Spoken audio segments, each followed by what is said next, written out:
we spend time thinking about, is the operating principle of this sensor dependent on quantum physics and quantum phenomena, or is it actually, as much as it's obviously still having effects contributed to, so what does that mean for the market? Where is that added value going to translate into new users, new applications? It's all implanted chips. That's how it's being done. It's the supervillain has an implanted chip, and that's how he controls his Dr. Octopus suit or what.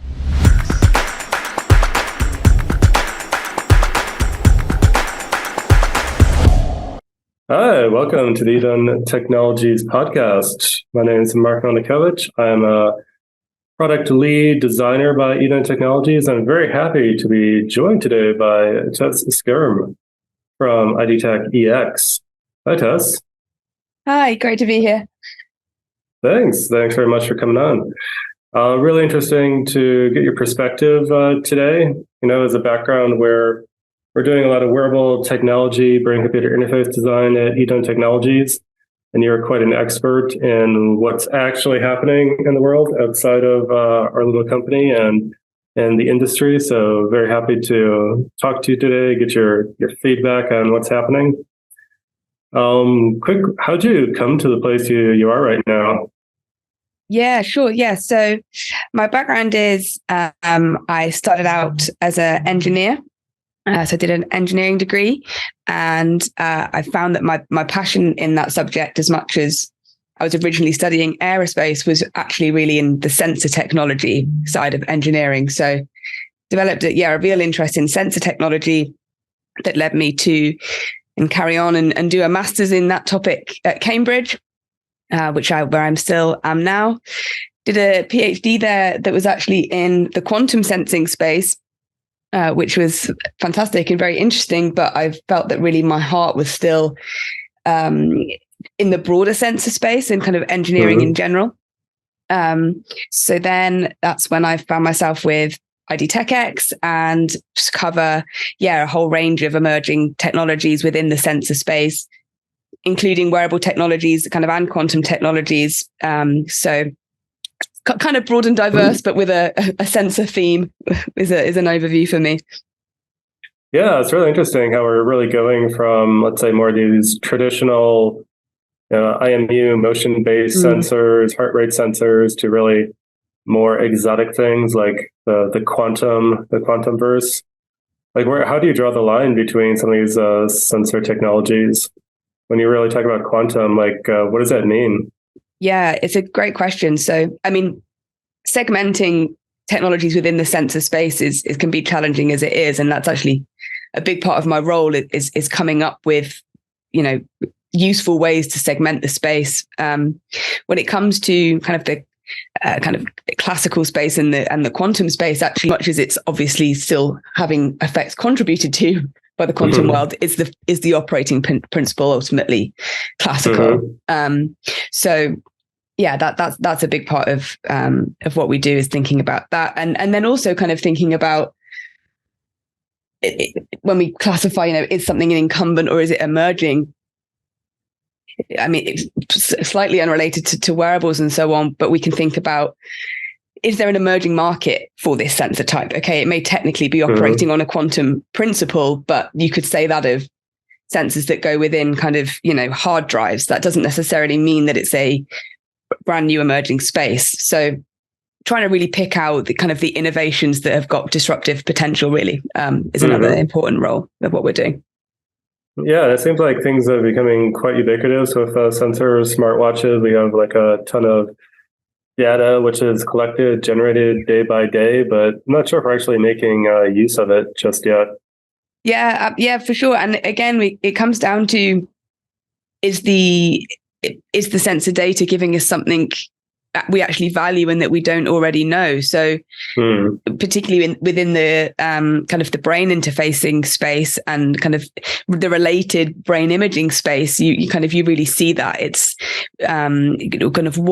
what data are we getting with this new type of sensor hardware, and what is the use case for it that we don't already have? Is it that magnetic field information is complementing an MRI scan in a way that gives us greater insight? Or is it that the spatial resolution we're getting with this type of sensor is adding something? But kind of connecting that science and some of kind of, the hardcore science of that to, so what does that mean for the market? Where is that added value going to translate into new users, new applications? Yeah, and I mean, when it comes to, let's say, these different categories for sensors, I mean, we have classic smartwatch, smart patches. I mean, they've been talked about for quite a while, and now finally, like, having a glucose patch going in a body is pretty straightforward. So kind of think about these like very consumer-based wellness sensors that are actually like medical devices, quasi-medical devices. Yeah. How do you see the landscape right now for like all these differentiating sensors coming on the market? Yeah, so it obviously with segmentation, you can split those up by the form factor that we're wearing them in, the wrist, the skin patch, the hearable, or into what metric are we trying to sense, or indeed what sensor type are we using to get at it. And there are kind of trends across those three spaces that are kind of slightly different. But if we take the wrist as the example, so obviously wrist-worn sensing and biometric data, from the wrist is something that's hugely popular inherently because of the form factor it comes in. People have been wearing watches for hundreds of years. They're happy wearing a watch. There's no social barrier to wearing a watch. And it's easy then to adopt into your life. And a big part of the value proposition of wearables is that you can wear it all the time and it makes it easier to get at the data. So the watch is just, and the wrist is a great fit for that. However, on the flip side, what you can get non-invasively at the wrist doesn't necessarily compare to what you can get at other places on the body and with these other form factors. So, non-invasive glucose monitoring at the wrist has been the holy grail for a long time. People would love to be able to do that. People are regularly finding that that's very, very, very difficult to do. And actually, if what you're trying to provide is convenient access to glucose data, then actually a minimally invasive or skin patch is suitable. So therefore, all of a sudden, there's the diabetes market has been disrupted hugely with CGM patches. And then what you find with those two is an example that you brought up. At the wrist, it's kind of going, okay, well, what else can we do at the wrist that's going to add value? It might not be as a medical device. It might be that doing glucose monitoring, we're not going to get at that. But what can we do? Can we do blood pressure?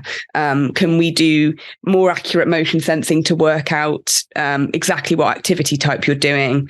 Can we put the sensors in there that help me navigate, a building inside and go up and down a flight of stairs? But it's becoming less. Blood pressure aside, this thing of the future of health is going to be at your wrist. It has slightly faded, and that narrative is, for me, going more towards these other form factors like the skin patch, where it's like, oh, well, actually, when we've got access to stuff that's not non-invasive, we can get other metrics out. We can get glucose now. Okay, how can we adapt that? How can we get at lactose, ketone, pH? Perhaps the other things that people are looking at. But then the challenge there is that a lot of those metrics are more suited to, perhaps one might argue, the wellness market as opposed to the medical market. So what is the challenge with both is, what is the value that we can add? What functions can we add that then the consumer will be persuaded to go and adopt it? Kind of would there be a consumer market for smart patches, for example? Well, it depends what you're going to be able to tell me, because as a diabetic, I might be more than happy to adopt a skin patch because the value for me is so high. And maybe for some athletes, lactose monitoring, yeah, I want that information. But beyond that, am I going to really be persuaded to put a small needle into my arm just to get some data that's, not as crucial to my kind of survival or career? And then, similarly with the wrist, it becomes, okay, maybe I can get some more medical type stuff at my wrist and it's easier. But if it's not quite as accurate as what I'm doing before, then I'm going to be too worried that I'm going to miss something. So there's, and that's just, a selection of the battlegrounds that are kind of going on right now. It's just an ongoing battle between value add and kind of the consumer drive to adopt it, and that is a real mix of, does the form factor suit the demographic, and does the sensor technology give valuable enough information? Yeah, I mean, it's really interesting with as you say, the form factor, because oftentimes you have a lot of concepts, either from science fiction or just from sensor tech in general, where we say, oh, we want to have our fibers integrated with stretchable sensors all throughout the body, and we're going to do like 3-dimensional monitoring of the body and everything. But then you actually start to build a smart shirt and you realize, number one, it's still quite difficult to do. I mean, even with sensor arrays, like bringing batteries together, even if you talk about like wearable batteries that are maybe recharging themselves from your body heat or motion over time. So the idea that fashion is still actually driving the function of sensors by just what we accept in society is still really interesting. I mean, we saw that also with like augmented reality smart glasses, like Google Glass, but also people who are doing their own AR devices and then getting societal pushback, sometimes getting assaulted because they look different. People were scared of the technology they were bringing into the personal space. Yeah, it's an interesting one twofold. I mean, it's interesting that you kind of bring up sci-fi. I've just been putting an article together that essentially saying that in many ways sci-fi promised us quite a lot, and we haven't really got it yet. So we were promised hoverboards and holograms and all this cool stuff, and actually we have maybe a phone that we have a mixed relationship with, and we get stressed about battery life and kind of where is all the cool stuff. But actually I think in many ways as well, though, sci-fi missed some of what we've got going on now, and actually particularly with when I think about kind of hearables and headsets, when you see sci-fi depictions of kind of brain interfacing, it's all implanted chips. That's how it's being done. It's the supervillain has an implanted chip, and that's how he controls his Dr. Octopus suit or whatever. You don't see you don't see very much non-invasive brain-computer interfacing in the movies. Like, it's not particularly glamorous, or it's not historically been kind of cool or sought after. But for me, that kind of means then it's kind of a little bit more open in terms of what can be made socially acceptable to adopt, because it really does all just come down to function and value. Like AR glasses, Google Glass, years ago, kind of that was really mocked and it not cool.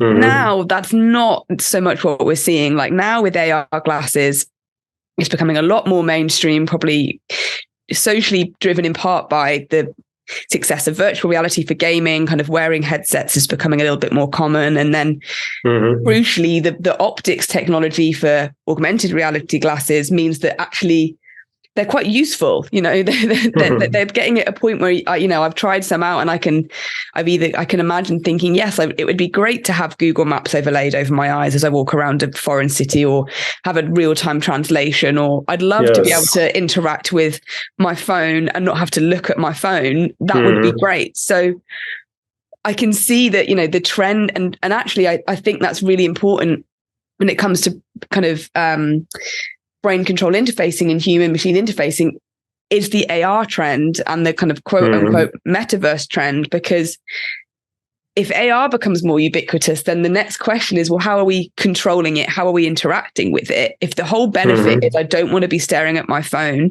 and clicking and having a handheld device, and there's so much I can do with tapping the side of my glasses or everything else. But if I want, a versatile way of interacting, then we're going to need something else. And is that going that space is still really open. That could really benefit from leveraging all of the EEG type stuff that's gone into hearables and neurotech, for actually now quite simple to start with, and then becoming more complex kind of computer control of AR glasses, and similarly kind of Minority Report style gesture control from my watch. If I can click and point with my hand, and then I can, give an element of neural feedback as well for, eye tracking and all the rest. You can imagine this ecosystem where actually it is a little bit more cool to be wearing this stuff. But in the same vein, because a lot of that kind of gesture control, computer control is going for the mass market is going to maybe be really kind of tied and correlated to trends in AR, then if AR isn't a thing for whatever reason, if something else comes along or whatever, then what does that mean for all of that interfacing technology? Because then, if I'm not happy to be adopting something on my, on my head as a mass consumer, or wear something that doesn't look like earbuds, what function am I going to get that's going to persuade me to use it? So I think the interplay between all of the different form factors in the moment in terms of what's going to do what if we don't want to have just smartphone anymore is really interesting to watch how that's evolving. Yeah, and also, always coming back to the data, I've always thought that being your own data scientist is something nobody wants to do. Sure. So getting to the point where we can have autonomy or have systems have some autonomy over the interpretation of the data and then taking actions on the user's behalf, I thought was going to be a little bit further off, but now with a lot of the new generative AI tools coming out, new APIs, the ability to conceptualize what's happening for the user, human activity recognition, for example, and then feeding that context into generative, could be a large language model, could also be any other type of model built for sequential understanding of what's happening in the user state, where does the user want to go, taking away some of this burden of decision from people based on data, because at some point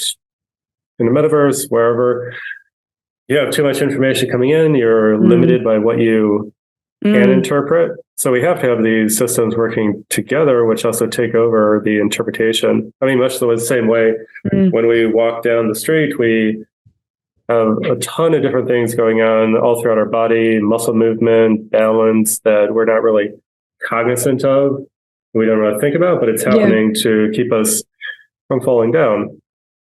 And when I think about the BCIs, the neurotechnologies that we can bring in, if it's in a form factor that is socially acceptable, like you say, and the headphone seems to be one of the best ways to do that, as opposed to the headband, then the question is okay, we characterize the motion, we characterize, let's say, heart rate, maybe stress. Now we start to characterize something that's happening cognitively in the user. And then use that as a way to understand the person and how products and services can really change their behavior to personalize and to accommodate those unique user needs. Yeah, it's so interesting as well, because all of those concepts you're talking about are, it's that middle ground of high quality data that is not kind of necessarily the first thing that you would think of when you think about what am I going to do with EEG data, or what am I going to do with neural signals. There's a big camp talking about perhaps just sleep monitoring, or what's my am I stressed, and then you've got the medical side, which is okay, well, how are we going to kind of diagnose this neurological condition in the lab with the highest efficacy data. And then the middle ground that you've just talked about, which I have to admit was an area that I hadn't thought about in a huge amount of depth before, is this as you're saying, kind of the load on the brain, and how is that going to change when we've got more data inputs and so forth, and how do we manage that, and what systems do we put in place to mitigate that, is somewhat standalone in the middle in terms of what accuracy you need. And something I think about a lot is, and the questions I kind of still have are, if it's generally the case that with an implantable device, you can get, the higher sensitivity information, and with something non-invasive, you're going to get something less sensitive, but with the right hardware engineering, the right software, development, you can improve that. what are the functions that begin to become possible for non-invasive that would have previously only been implantable, and how far does that go? Is there going to be a limit to what we can get at non-invasively, or is it actually the case that 20 years from now, what we're thinking we can only get out with a chip in the brain, we're actually going to be able to get out of an earphone? That's a question that I have, and it's an interesting future to imagine. Yeah, definitely. I mean, we have our non-invasive technologies such as EEG. We're doing biopotential at the scalp. We keep on wondering also how other new sensing technologies, potentially ultrasound and also magnetic fields, could potentially also give some information going deeper into the brain. But we're still, it's a big question about how to package that technology into a form factor, which is actually wearable and usable by people. Yeah, absolutely. And that comes back to actually something I've been looking at in the quantum sensor space again, and these quantum magnetic field sensors, where the trend there is really the same. It's, you've got SQUIDs, superconducting quantum interference devices, and optically pumped magnetometers that at the moment have gone into, big MEG brain scanners, because all of the cooling infrastructure and, all of the components that you need that space to go into it. But there's there are companies out there saying, well, how can we make that into a helmet so that we can offer MEG to children, who want to, I don't want to be sat in a scanner for a long time, or we want to get at that information while someone's performing an activity and see how the brain responds during that activity. So that, the medical community is still on, is really looking more seriously at quantum sensors to make wearable, brain scanners. And obviously, the development that's still needed there to get them from a scanner to a helmet is still significant. But if you can go from a scanner to a helmet, at what point do you go, okay, well, we've got a full helmet for medical diagnostic because I want all of these different points over the brain. But what if I just want to take that into a smaller form factor? What if I do just want a headband or something else? So I think it's exciting in terms of the accuracy and the sensitivities with non-invasive sensors in the future. I think is not something to be underestimated at all, and I think is exciting, and it is really exciting. And the potential of the implantable stuff to kind of have big impacts on certain patient demographics is really huge. But from a consumer space, I think I'm still slightly yet to be convinced that we'll all head off for an operation to get a chip put in our brain to control our phone. I think if we're talking about the social convention barrier of, wearing a funny looking headset versus, I'm going to, go and get something implanted just to have Apple Pay in my head or, whatever, it is going to be, is slightly different. So, I think that what we can do non-invasively at the brain in the future could be seriously impressive. Yeah, but many people don't have a problem spending 20,000, 30,000 for plastic surgery. It's true. It's very, very true. But somehow putting a brain-computer interface in is taboo. Yeah, it's true. Yeah, I mean, again, it's obviously it's the early stages of this stuff, and it'll be really interesting to see kind of how it evolves. I just think so much of, again, it comes back to what's the value of something wearable, and it's not just the sensing functionality that it offers by virtue of being there. It's the fact that it's continuous and that it's really efficient and easy to use and customizable, and you could and all of the rest. So I think there's going to be a space for wearables irrespective of what happens in the implantable space. Yeah, for sure.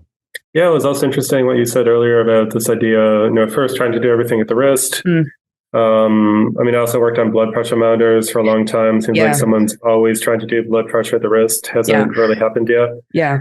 And then in let's say in the earbud space, then we're talking about also putting in heart rate sensor, motion sensor to the earbuds. Yeah. And then people ask, okay, but if you can do it at the wrist, why do it at the ear?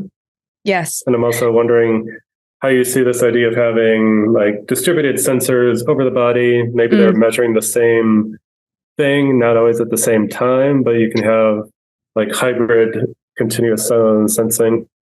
Yeah, it's interesting. So, I mean, on the blood pressure space, it comes for me back to the the continuous and the convenience thing, because if you can do it at the wrist, but you still have to calibrate it regularly with a cuff, then that's not, I've still got to buy a cuff. So, I can still see, there are benefits. There will be people out there who it does benefit to have a solution with a calibration. But, the pursuit, I think it's Valencell who are trying to get this entirely calibration free solution.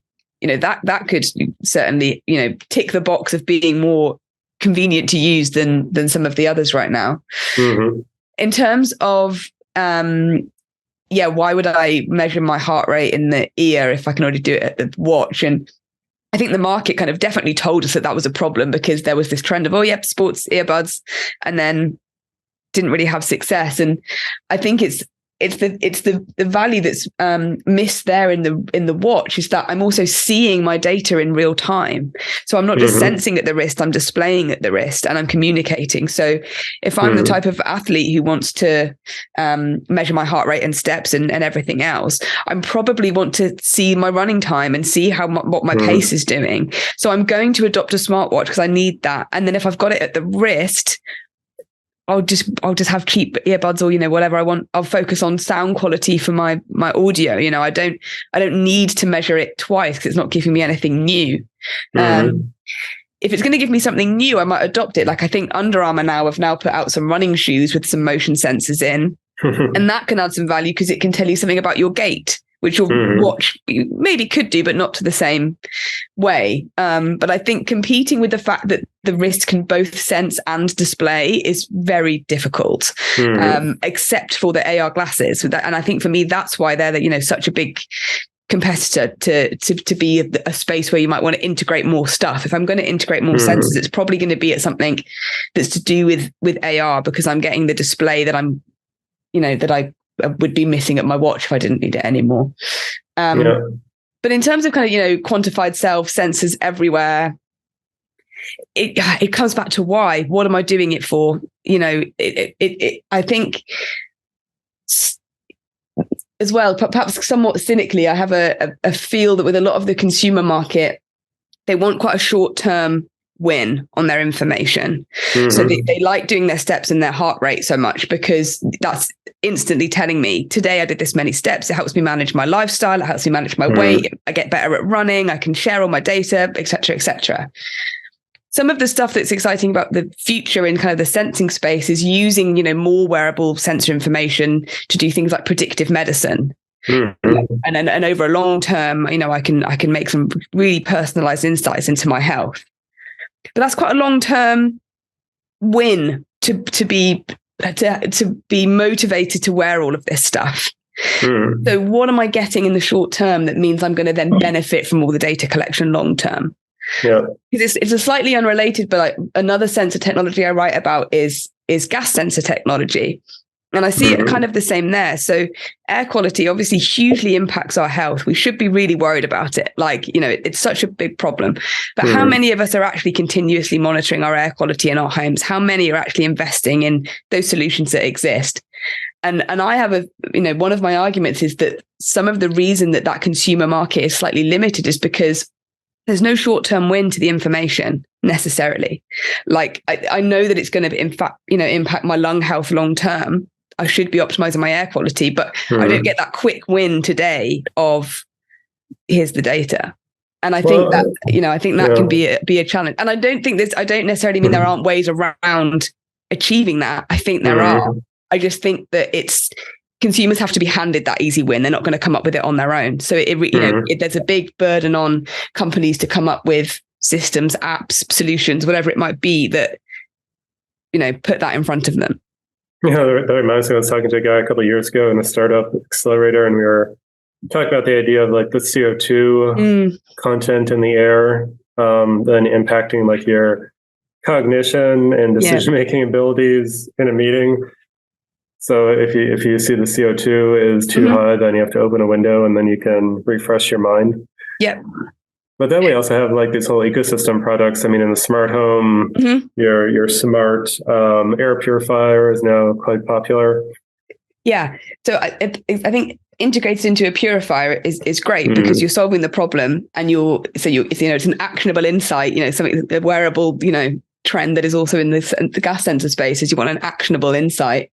Well, it's also autonomous. I mean, if my air filter senses there's more particles in the air, then like it kicks up its airflow. Yeah. And similarly, in schools and offices who want smart HVAC, that's great. You know, I can have a ventilation system that's closing the loop with all of these sensors and everything else. But if I'm just in my, flat or my house, and it's my ventilation optimization is, do I open the window or not? And that's probably going to be more driven by what's the temperature outside, and can I afford to open the window right now? And is it noisy? I'm probably not going to start changing my patterns of opening and closing the window based on my sensor information, even though I probably, I would benefit from it. There is a win for me there. It's just, because it's not autonomous, because it's, there's no quick short-term win. It's not as an easy sell. And I think there are some mirrors there with some of the wearable sensor stuff where it's like long term, it could be fantastic to collect all of this data, but how am I going to use it today? And similarly, are the people that could use it today prepped to use it? There are some clinicians you speak to, for example, that think, I don't want continuous streams of data about my patient. Like, that's not how we like to triage. I don't have the tools to manage it all.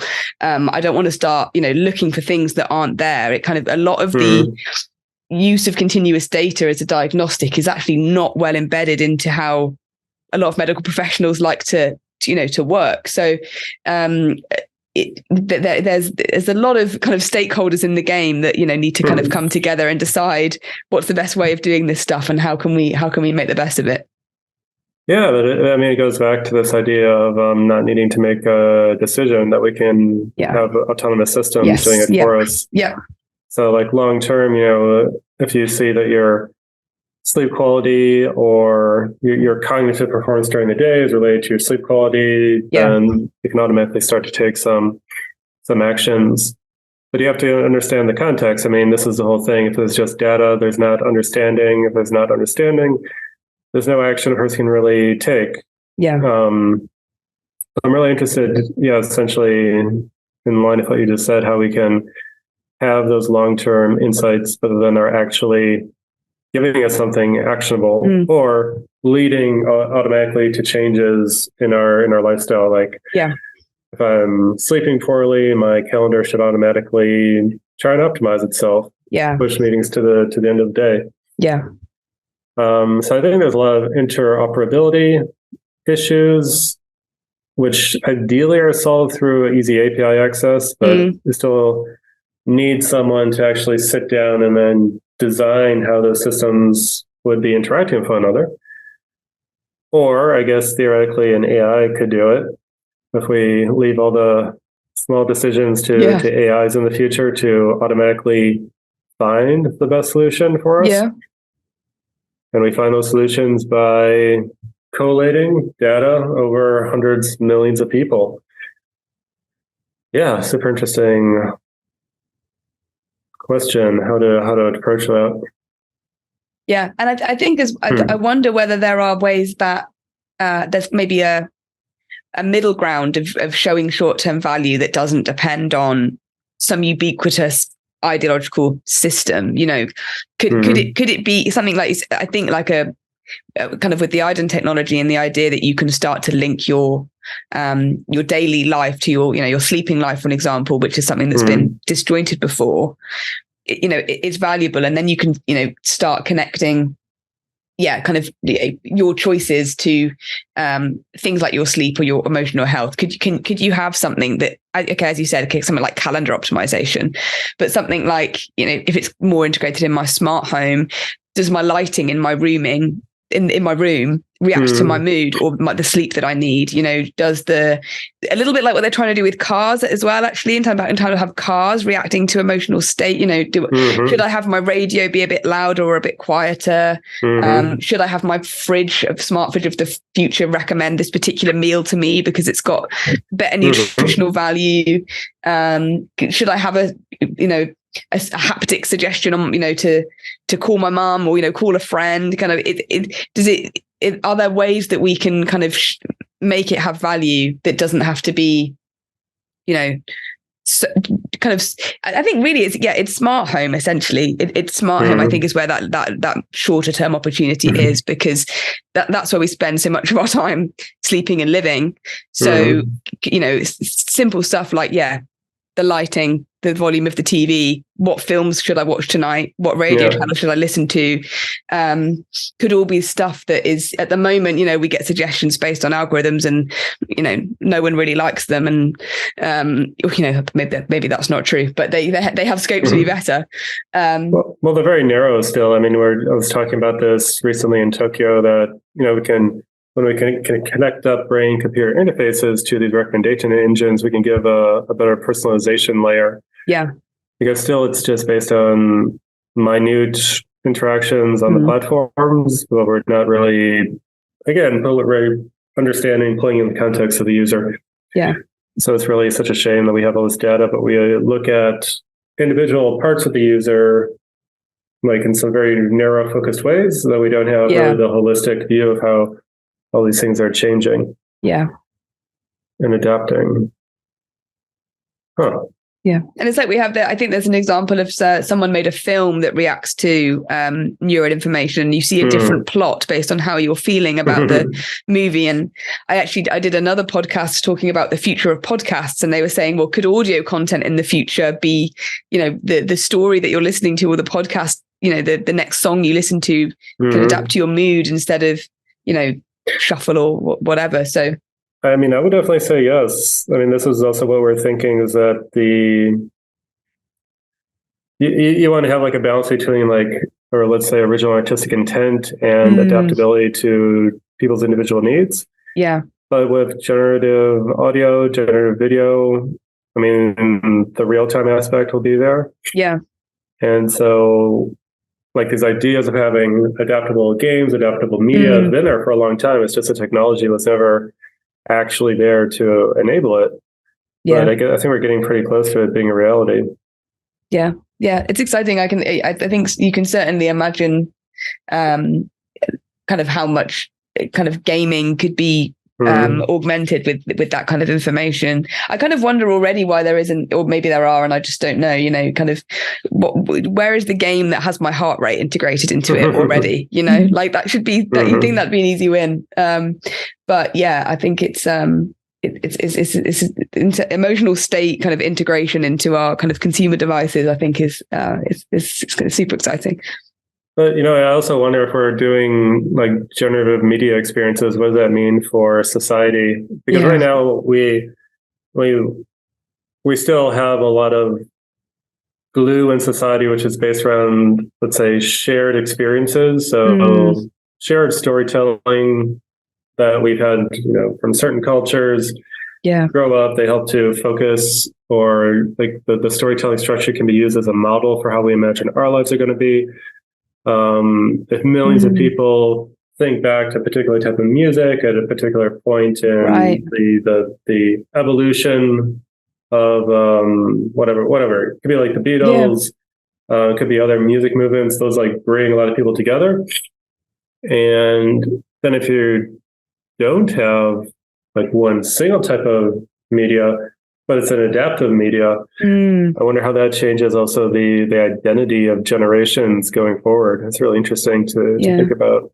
Yeah, that's really interesting, and you kind of you see it to an extent a little bit already with this, with music and films and so on. There's already there's kind of a generative gap between we like this and we don't, and it can feel a little bit like those gaps are getting slightly shorter because the pace at which kind of trends change are so rapid now. You used to talk about a decade in music, and now maybe you talk about a particular year in music, and then how's that going to change? And I hadn't thought about how that impacts society. Super interesting. Yeah, I think we're going to an amazing future to see what's going to happen in the world. And you're helping to guide us. So thank you very much for that. Oh, no problem. It's a pleasure. It's been a lovely conversation. Yeah, for me as well. Any last thoughts you have about future of sensors, the quantum verse in your brain? I don't think so. I think my only thought is that I hope that the potential of this technology to offer us, the more immersive experience is realized, and it doesn't go too far down, the Black Mirror alternative of, 1984 style themes and all of those concerns. Because I think the potential it has to give us, more immersion and kind of slightly more allow us to live in the moment more, essentially, I think, is the philosophical way of thinking about it. Like I have a personal dislike for my relationship with my phone that I think a lot of people share, and I hope that this, this incredible sensing technology that's coming out can help to solve that particular problem for society, as opposed to create something more scary. Well, it's interesting. I mean, we like to scare one another about the future. Like everything about AI taking over, people are worried about the Terminator effect. Yeah. And I always think, if I logically think through building an AI, when we teach it empathy, like why would it try and take over the world and kill all the humans? It doesn't make any sense.